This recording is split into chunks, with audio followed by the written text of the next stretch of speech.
Hello friends, welcome to exam be once again. तो most important question series के part 9 पर आ गए हैं। इस सीरीज में हम 10 इंपॉर्टेंट क्वेश्चन देखते हैं हर वीडियो में, जो कि एग्रीकल्चर और रूरल डेवलपमेंट से रिलेटेड होते हैं। और ये क्वेश्चंस आपके लिए बहुत हेल्पफुल हो सकते हैं आपके NABARD grade A and B जैसे एग्जाम्स के लिए, एबीपीएस एफओ और आरआरबी जैसे एग्जाम्स के लिए।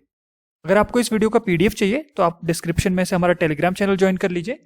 वहाँ पर इस वीडियो का पीडीएफ, डेली एग्रीकल्चर अपडेट्स और बहुत सारी इंपॉर्टेंट इन्फॉर्मेशन और क्वेश्चंस आपको मिलते रहते हैं। तो इस वीडियो को शुरू करते हैं। पहला क्वेश्चन है, the study of rocks is known as. तो रॉक्स की स्टडी को क्या कहते हैं? इसमें कई बार कंफ्यूजन हो जाता है edaphology, pedology, soil science, rock science इनके बीच में या फिर जियोलॉजी के बीच में। तो इसका राइट आंसर है रॉक्स की स्टडी को पेट्रोलॉजी कहते हैं। और पेट्रोलॉजी के अंदर रॉक्स का composition, texture, structure, distribution, origin सभी चीज के बारे में पढ़ाई की जाती है या उनके बारे में इंफॉर्मेशन जुटाई जाती है। आपको पता ही है 3 तरह की रॉक्स होती हैं, इग्नियस रॉक्स, मेटामॉर्फिक रॉक्स और सेडिमेंट्री रॉक्स। तीनों की स्टडी पेट्रोलॉजी के अंडर होती है। देन नेक्स्ट क्वेश्चन देखते हैं, sandstone and limestone are examples of. तो सैंडस्टोन और लाइमस्टोन किसके एग्जांपल्स हैं? 3 तरह की रॉक्स होती हैं, इग्नियस, सेडिमेंट्री और मेटामॉर्फिक। तो इनमें से सैंडस्टोन और लाइमस्टोन किस कैटेगरी में आते हैं, ये क्वेश्चन है हमारा। तो यहां पे हम देख लेते हैं, जो इग्नियस रॉक्स होती हैं वो लावा या मैग्मा के सॉलिडिफिकेशन से बनती हैं और इसके एग्जांपल्स होते हैं ग्रेनाइट, बेसाल्ट, प्यूमाइस वगैरह। ऐसी सेडिमेंट्री रॉक्स होती हैं जो सेडिमेंटेशन से बनती हैं, means over long period of time minerals के एक के ऊपर एक लेयर्स जमा होती चली जाती हैं, सेडिमेंट बनता चला जाता है और वेदर के कारण वेदर और मॉइस्चर कंडीशंस के कारण वो स्ट्रांगली बाइंड हो जाते हैं। तो ऐसे जो रॉक्स बनते हैं उन्हें सेडिमेंट्री रॉक्स कहते हैं। और इसके एग्जांपल्स होते हैं सैंडस्टोन, लाइमस्टोन, जिप्सम, डोलोमाइट और चॉक। तीसरा काइंड ऑफ रॉक होता है मेटामॉर्फिक रॉक्स। तो मेटामॉर्फिक रॉक्स क्या होती हैं? जो इग्नियस और सेडिमेंट्री रॉक्स होती हैं, इनमें जो फिजियोलॉजिकल चेंजेस होते हैं एनवायरनमेंट की वजह से, उसकी वजह से कई बार इनका स्ट्रक्चर चेंज हो जाता है या फिर इनकी प्रॉपर्टीज चेंज हो जाती हैं। तो ये मेटामॉर्फिक रॉक्स बन जाती हैं। और मेटामॉर्फिक रॉक्स के एग्जांपल होते हैं नीस, मार्बल, स्लेट और क्वार्ट्जाइट। तो एग्जांपल्स आपको पता होनी चाहिए, एक इंपॉर्टेंट क्वेश्चन हो सकता है आपके एग्जाम में। इग्नियस रॉक्स के भी आपसे एग्जांपल पूछे जा सकते हैं या फिर क्वेश्चन ऐसे भी पूछा जा सकता है कि मार्बल किस तरह की रॉक होती है। Then hardness of minerals is classified in. तो जो मिनरल्स की हार्डनेस होती है वो कौन से स्केल पर क्लासिफाई की जाती है, कौन से स्केल पर उसको मेजर किया जाता है? इसका राइट आंसर है मोज स्केल। और जो मोज स्केल था ये 1822 में फ्रेडरिच मोर ने दिया था। ये 1 to 10 का स्केल होता है।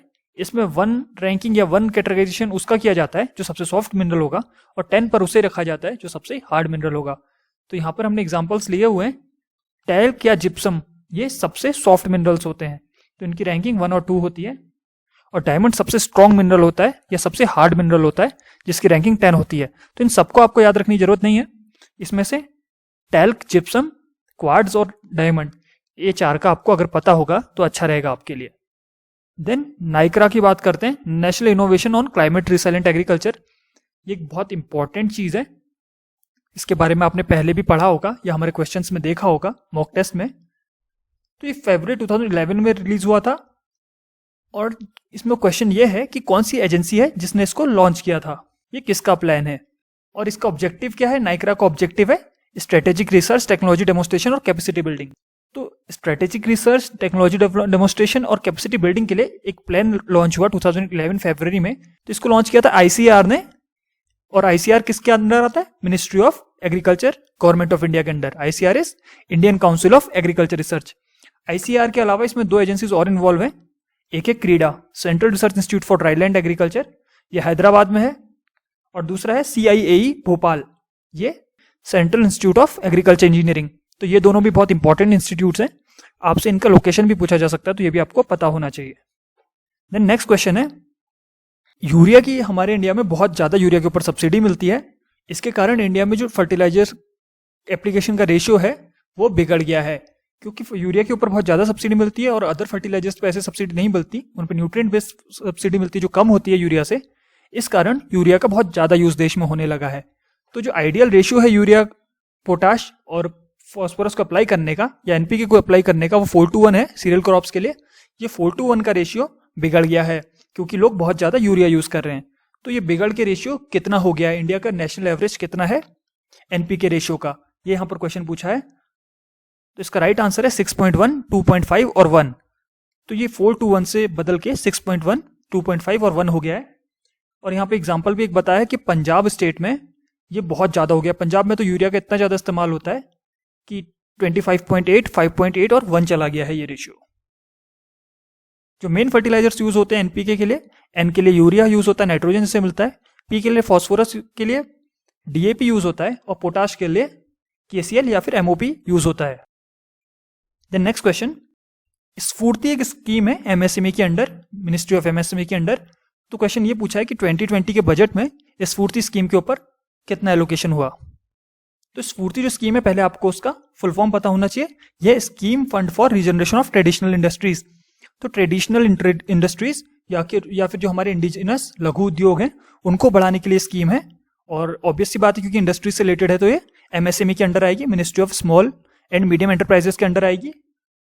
तो ये जो स्फूर्ति स्कीम है ये ईयर 2005 में शुरू की थी ministry of MSME government of India ने, और क्लस्टर बना के क्लस्टर्स का डेवलपमेंट इसमें किया जाता है। तो जो बजट है 2020 का, उसमें इस स्कीम के ऊपर 465 करोड़ रुपीस एलोकेट किए गए हैं, जो कि लास्ट ईयर से बहुत ज्यादा है। लास्ट ईयर ये 125 करोड़ रुपीस था। तो ये क्वेश्चन आने के बहुत ज्यादा चांसेस हैं आपके, क्योंकि इतना ज्यादा बजट एलोकेशन हुआ है, बजट में एकदम से इतना ज्यादा चेंज किया है इसके एलोकेशन में। इसके अलावा मिनिस्ट्री ऑफ एमएसएमई के ऊपर गवर्नमेंट बहुत ज्यादा ध्यान दे रही है, पहले भी दे रही थी लेकिन कोविड पेंडेमिक के बाद तो और ज्यादा बढ़ गया है ये।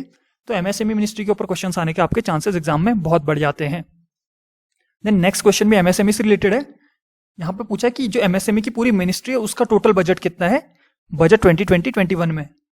तो ये भी एक बहुत ही इंपॉर्टेंट क्वेश्चन है। इसका राइट आंसर है 7572 करोड़ रुपीस एलोकेट किए गए हैं मिनिस्ट्री ऑफ एमएसएमई के लिए इस बार के बजट में। और यहां पर मैं आपसे क्वेश्चन पूछता हूं, who is the current minister of MSME. तो हमारे इंडिया में अभी करंटली मिनिस्टर ऑफ एमएसएमई कौन है, यह भी एक इंपॉर्टेंट क्वेश्चन है, और इसका आंसर आप कमेंट बॉक्स में लिखिए अगर आपको पता है तो। देन अगला क्वेश्चन मैंने फिर से एमएसएमई के ऊपर रखा हुआ है, और ये भी बहुत ही एक इंपॉर्टेंट क्वेश्चन है, ये भी आपको पता होना चाहिए। जो हमारा एमएसएमई सेक्टर है वो इंडिया के जीडीपी में कितना परसेंट कंट्रीब्यूट करता है।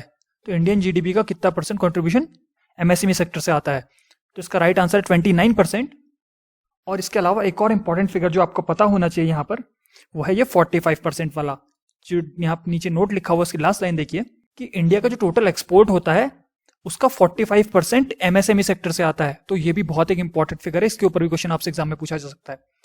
रिसेंटली जो इसके मिनिस्टर हैं, करंट मिनिस्टर ऑफ एमएसएमई है, उन्होंने कहा था कि हम ये 29% वाले फिगर को बढ़ा के 50% लेके जाएंगे 2024 तक, और ये जो 45% वाला फिगर है टोटल एक्सपोर्ट का, इसको 75% तक लेके जाएंगे। नेक्स्ट क्वेश्चन देखते हैं। नेक्स्ट क्वेश्चन मुद्रा लोन्स के ऊपर है। तो मुद्रा की आप फुल फॉर्म जानते ही हैं, मुद्रा एक इंपॉर्टेंट क्वेश्चन है, अक्सर एग्जाम्स में पूछा जाता है और नाबार्ड के लिए तो बहुत इंपॉर्टेंट है। तो मुद्रा का क्वेश्चन यहाँ पे, मुद्रा की फुल फॉर्म पहले तो micro units development and refinancing agency. तो मुद्रा के अंतर्गत लोन्स मिलते हैं, 3 तरह के लोन्स मिलते हैं।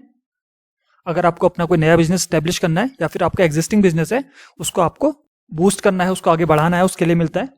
और इन लोन्स का जो रिपेमेंट पीरियड होता है वो 3 से 5 साल होता है। तो इसमें 3 तरह के लोन मिलते हैं। जो 50,000 रुपए तक का लोन होता है वो आता है अंडर शिशु। अगर आपको 50,000 रुपए तक का लोन लेना है तो आपको जिस टाइटल के अंडर वो लोन मिलेगा वो मिलता है शिशु। देन अगर आपको 50,000 से 5 लाख रुपए तक का लोन लेना है तो मिलता है अंडर द टाइटल ऑफ किशोर। और अगर आपको 5 लाख से 10 लाख रुपए तक का लोन लेना है तो आपको मिलता है अंडर तरुण। तो यहाँ पर क्वेश्चन ये था कि मुद्रा में 5 से 10 लाख रुपए का लोन किस टाइटल पर मिलता है। तो इसका राइट आंसर आपको मिल गया तरुण। इसमें प्रोसेसिंग फीस होती है। अगर आप शिशु या किशोर लोन ले रहे हैं तो आपको कोई प्रोसेसिंग फीस नहीं पड़ेगी, लेकिन अगर आप तरुण लोन ले रहे हैं तो आपको टोटल लोन अमाउंट का 0.5% एज प्रोसेसिंग फीस जमा करना पड़ेगा। देन नेक्स्ट क्वेश्चन, कृषि विज्ञान केंद्र किसान मोबाइल एडवाइजरी। तो कृषि विज्ञान केंद्र किसान मोबाइल एडवाइजरी जो ये प्रोग्राम है ये किस स्टेट में शुरू हुआ है। केवीके केएमए ये प्रोग्राम बहुत एक इंपॉर्टेंट प्रोग्राम है जिसमें फार्मर्स को टाइमली नीड बेस्ड इंफॉर्मेशन दी जाती है एग्रीकल्चर से रिलेटेड। इसको शुरू किया है कर्नाटका गवर्नमेंट ने, गवर्नर ऑफ कर्नाटका ने इसको रिलीज किया था। और इसमें होता क्या है कि ट्यूसडे और फ्राइडे को फार्मर्स को हर हफ्ते इंफॉर्मेशन भेजी जाती है उनकी करंट एग्रीकल्चर से रिलेटेड। तो इसको भी आप याद रखेंगे, करंट एग्रीकल्चर का क्वेश्चन है और इसके पूछे जाने के चांसेस भी बहुत ज्यादा हैं। तो इस वीडियो के लिए इतना ही था। अगर आप किसी एग्रीकल्चर रिलेटेड एग्जाम की तैयारी कर रहे हैं जैसे IBPS AF, NABARD, UK SSC या फिर RRB, तो आप हमारे कोर्सेज को चेक कर सकते हैं जिनमें आपको बहुत सारे video lesson, practice test, practice question, descriptive papers और लाइव क्लासेस मिल जाती हैं। साथ में बहुत सारे स्टडी नोट्स भी होते हैं। अगर आप फ्री मॉक टेस्ट देना चाहते हो एग्जाम की वेबसाइट विजिट कर सकते हैं। और अगर आपको इस वीडियो का पीडीएफ और बहुत सारी important information daily agriculture updates चाहिए तो आप हमारा टेलीग्राम ग्रुप ज्वाइन कर लीजिए, जिसका लिंक आपको डिस्क्रिप्शन में मिल जाएगा। तो इस वीडियो के लिए इतना ही था, बहुत जल्दी मिलते हैं एक और वीडियो के साथ। तब तक के लिए thank you very much for watching this.